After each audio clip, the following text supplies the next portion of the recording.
this coming months.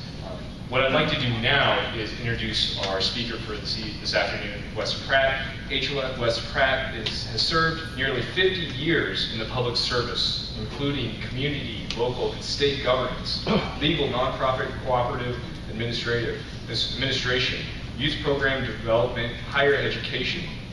He has served as a student activist, a community organizer, and a San Diego City Council member, a state director of the California Conservation Corps, and an attorney in private practice, and as a deputy director of the Maryland Job Corps. Since returning to his hometown after being away for 3 decades, Pratt has worked at Missouri State University. He is currently serves as the Director of Institutional Equality and Compliance, Equal Opportunity Officer. Pratt continues to serve in our community through the Minorities in Business, the NAACP, the Gathering, Brothers to Brother, and as a deacon in Washington Avenue Baptist Church. Please join me in welcoming Wes Pratt.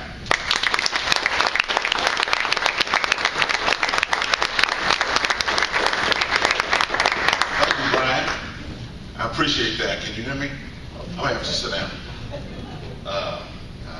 Sorry about that, but got a bad wheel. I'd like to thank you for the opportunity to share with you at least my perspective about the exhibit and sort of what it means. And I'd start by pointing out that in 1963, the year of the March on Washington, I was a 12-year-old attending Pipkin High School, growing up here in Springfield. I grew up in the Springfield Public School District. I attended Campbell and Berry and Boyd, and then went to Pipkin Junior High School, and then went to Central. And after that, I graduated from Missouri College, left my hometown to pursue law school and a career in public service. That was about in 1976. And although I was a bright and studious student while here, and a pretty decent athlete, I was ignorant of who I was and of whom my people were. Years ago, an elderly woman told me, she said, "Son, you got to know your tribe. Son, you got to know your tribe." But I knew very little about who my tribe was, about who my family was, and who my people were, and what contributions they and other diverse citizens and residents had made to this nation of my birth. I knew very little of the history of slavery in America, or about the fact that slavery was based on race and not just economics, of how Africans in America were so inhumanely treated. I really didn't know that through my educative years here in Springfield, Missouri. I knew nothing of the 1906 lynchings of 3 black men on the public square, even though their relatives, many of whom I've known all my life. I didn't know that nearly 20% or more of this city was African American at that particular time in history, that blacks were major landowners, and a black family owned the largest grocery store that was patronized by both black and white people. I didn't know that Walter Majors, a local inventor, had invented the only gas-driven vehicle in Springfield at that time, or that Scott Joplin, Langston Hughes, Josephine Baker, and other black artists were born in Missouri. I didn't know. I didn't know that 3 of my future children would be the descendants of one of the first homesteaders in Greene County, John Looney, a white slave owner from Kentucky who settled in Willard, Missouri. My children's mother's maiden name was Looney, and the black Loonies in the Springfield region were the slaves or the descendants of slaves of slave owner John Looney. The slaves, as you may know or may recall, would be given the last name of the slave owners. And it was not until 2007 did the descendants of the black Loonies and the white Loonies reunite at the historical designation of John Looney's burial site in Willard. I was there that day, and I bathed in the irony of the fact as well as the humanity of what that represented on that particular day. I knew nothing about the contributions of blacks to the American Revolutionary War, the Civil War, or of any war for that matter.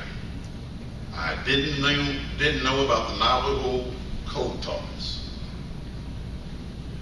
I didn't know about blacks who invented the traffic light, performed the first open heart surgery, invented the comb, or of the ancient Africans who invented math, metallurgy, and who established probably the first university in the world in Africa that educated not only Africans, but Europeans from all over the world.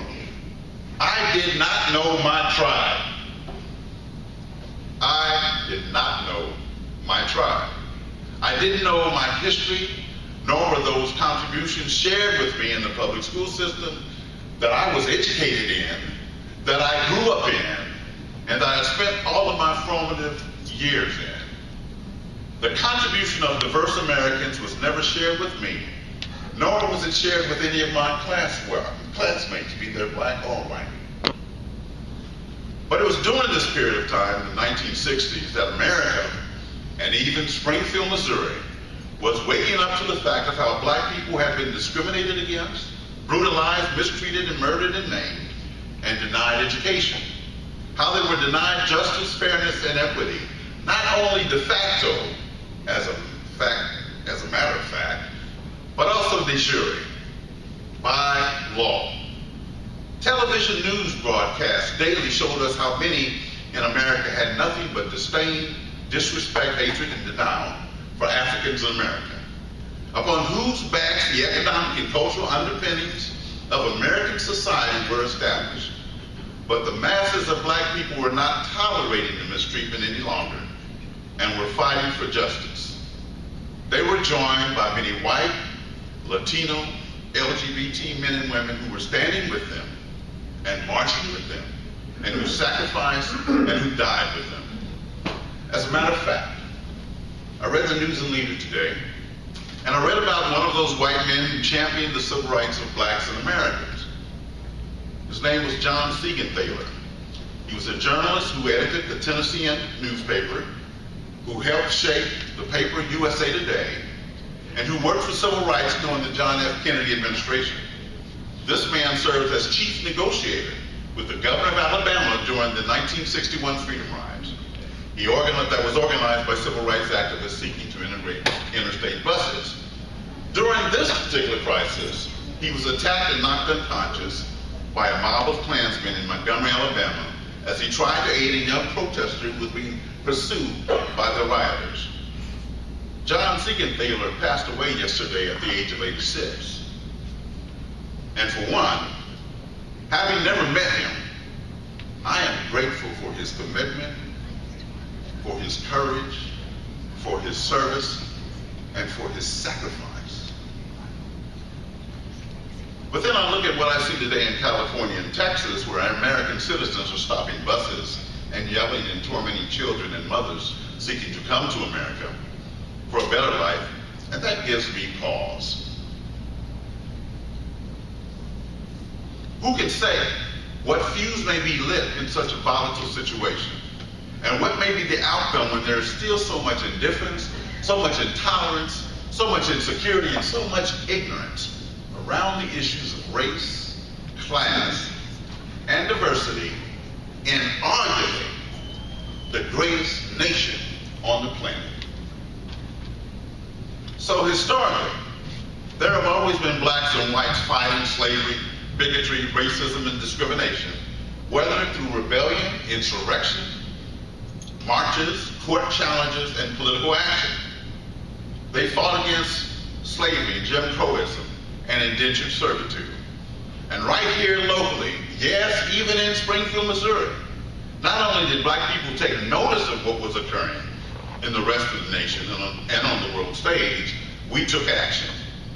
In 1965, an MSU professor, Professor Anderson McCullough, and a Baptist minister, Reverend William E. Pitts, organized the NAACP youth chapter at Washington Avenue Baptist Church, the church where my mother, my brothers, and my sister and I was baptized in, and it's where my wife and I worship today. These two men became our mentors. These two men became our fathers away from home. These two men encouraged us and showed us how and why we had to combat the lack of opportunity in our neighborhoods, in our public schools, and in the Springfield community and the nation. We started to understand what was happening to our people and the history of abuse that was meted out on our parents, our grandparents, and our great-grandparents. And much of the time, our parents and our grandparents never talked about how they were abused and misused, during their lives. We started to understand that our people could no longer simply tolerate injustice and not speak truth to power. Nor would we be slaves from our own fears when future generations needed us to be men and women capable of striving to achieve greatness. So we organized, we demonstrated, we marched, and we challenged the powers that be to meet the needs of all Springfieldians, because we too sing America. We too sing America. And now we knew that history was replete with examples of that greatness for which we were ignorant, and of which too many of us, black and white alike today, still remain too unaware and too ignorant of, even in 2014. I can recall, as the president of the NAACP youth chapter at that particular time, marching over on Grand and National to promote open housing in apartments where the landowner or the landlord would not allow white students to have black friends visit. I can recall marching to promote Martin Luther King Jr. holiday down Chestnut Expressway with me and my younger brother, who is 54 now, and he was about this tall then. And that man was with me. Colleen, you may be a little bit too young. Connie, you may have been there. Jack and Carolyn were probably there if they were in town. I can also recall that in 1971, when we marched against Central High School and the school district for their lack of an appropriate curriculum that reflected the contributions of African Americans, and the fact that black students were disciplined and punished differently than white students. So these men mobilized us to make a difference. Those times mobilized us to make a difference right here in Springfield, Missouri, where to many young people it seemed like we had been asleep until awakened in 1963 by what was going on in the rest of the nation. And so when you look at the Change in America exhibit, and I hope that you do, and I hope that you take your time as you walk through, I want you to notice the looks in the eyes of the slaves. They peer at you from those pictures as if life itself had been extinguished. You can look in their eyes and see their souls. There's no joy, there's no exuberance, there's no spirit, there's no smiles. Many of the slaves were broken by the slave system and its brutality. Then I want you to contrast those glances into the souls of slaves with those other pictures of young people and parents who are marching during the Civil Rights era. I want you to look at those people and look at them standing up and stepping up and standing up and staying up for justice. The determination, you can see the courage, you can see the strength and the steely resolve that was multiplied in hundreds of places by thousands of people who stated by word and by deed, we will stand up, we will stay up for justice, equality, and non-discrimination. We recently took some young people to Little Rock, Arkansas. We took a busload of them, there were about 40. And we went to a museum downtown, and it was during the Juneteenth celebration. And then we went to Central High School. And in there, they have an event center. And in that event center, they've got books and films, and they've got displays, and they've got the history of blacks in Arkansas and of the Little Rock school situation. And they have film footage of these 9 young people who are trying to go to school in the brand new Central High School at that time. And they're being spat on. They're being called niggas. And there's one picture of a young girl who was sitting by herself on a school bench, and she is being tormented by all of these bigots. Grown men are trying to intimidate and stop this child from going to Central High School. You have to see it to understand it, to feel it. And I remember seeing it as a kid, but in the years since I was a kid, I'd sort of forgotten. But I had a very visceral response to what I was witnessing once again. I trust that you take the opportunity to visit Little Rock, Arkansas, and you go to the Mosaic Museum, and you go to Little Rock Central High School. It's a very powerful experience. And so as I reflect upon that, I understand that young men and women of all persuasions from all backgrounds started to step up, and stay up, to fight for justice, fairness, and for equality. We would not and could not turn away from what was occurring locally and nationally. And for me personally, my social consciousness was peaked at that particular point in time in my life. And it manifested itself in my life's work, first as a student and community activist, then as a social change agent making a difference by dedicating my life to the change that was and still is needed, and as a public servant working in local and state government, in law, and in the nonprofit corporate sector, and now in higher education. So let me quickly walk you through some of the journey toward equality that you may have forgotten, that you may not have known. Some of the events that shaped America's history that brought us to this commemorative and insightful tribute to a change in America. In 1863, President Abraham Lincoln signed the Emancipation Proclamation that freed the slaves. In 1870, the 15th Amendment to the U.S. Constitution is ratified. It prohibits the federal and state governments from denying citizens the right to vote based on race, color, or previous condition or servitude. That was in 1870.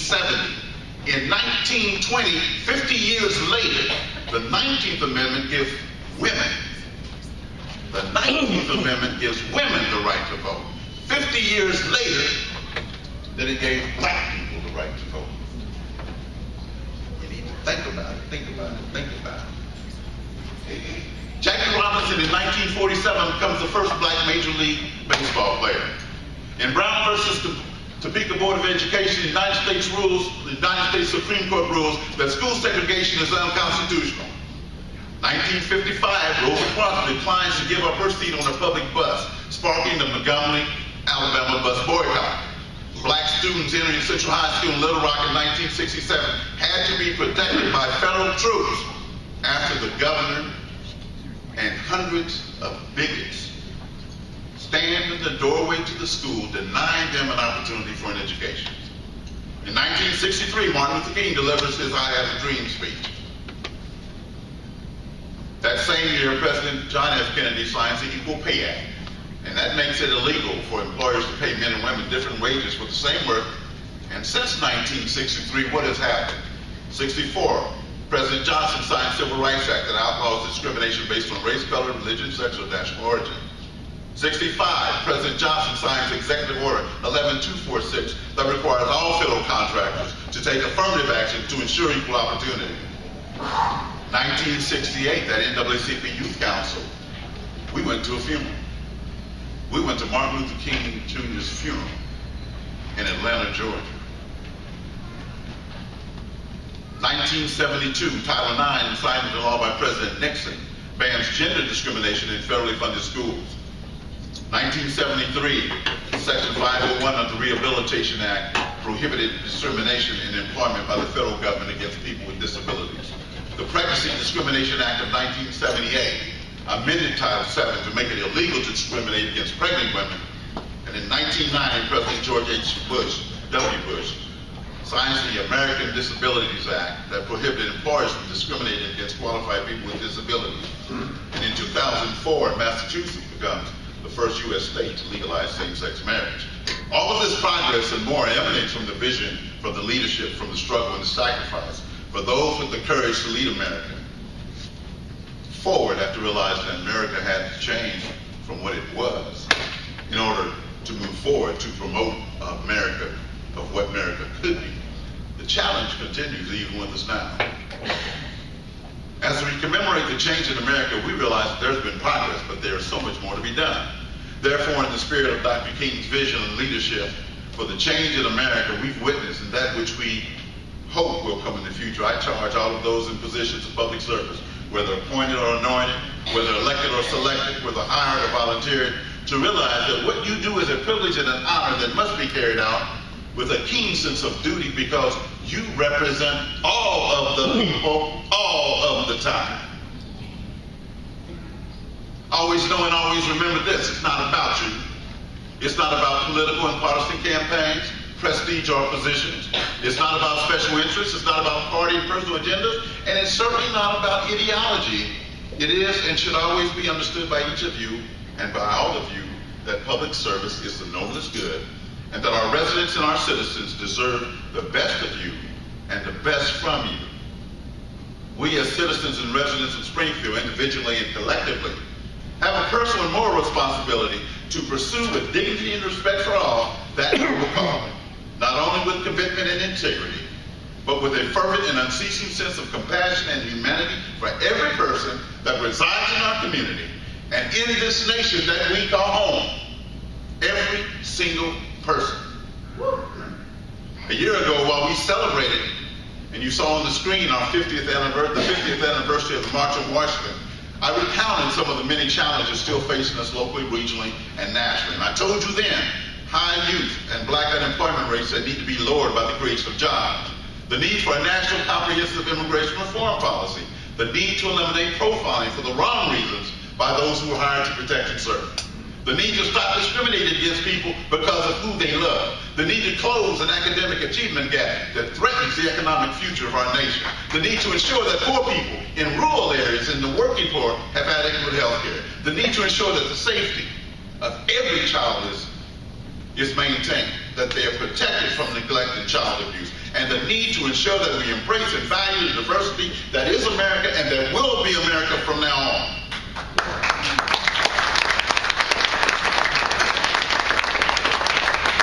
Our individual and our collective progress may in part have begun with the Emancipation Proclamation in 1863, and it may have continued through the March on Washington in 1963. Today and tomorrow it continues, because as history has shown us and as experience has taught us, in the words of Dr. Martin Luther King Jr., the time is always right to do what is right. I'd like to thank the Springfield Greene County Library District and the Greater Springfield Race and Faith-Based Collaborative, the Friends of the Library, and the Library Foundation for this year-long series on race and race relations. Please know that your efforts are appreciated. Please know that your efforts should not end today. And I want to especially thank you for all of those in leadership and those of you who work daily to improve the Springfield community in valuing diversity where we live, work, and play.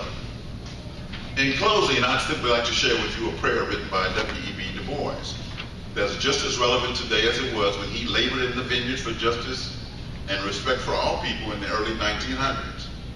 Dr. Du Bois wrote, "Give us grace, O Lord, to dare to do the deed which we well know prior to be done.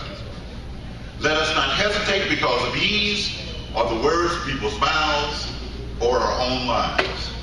Mighty causes are calling us: the freeing of women, the training of children, the putting down of hate and murder and poverty, all these and more, but they call with voices that mean work and sacrifice and death. May we find a way to meet the task. May we find a way to meet the task. May each of you as individuals and collectively continue to meet the mighty causes that are calling us daily."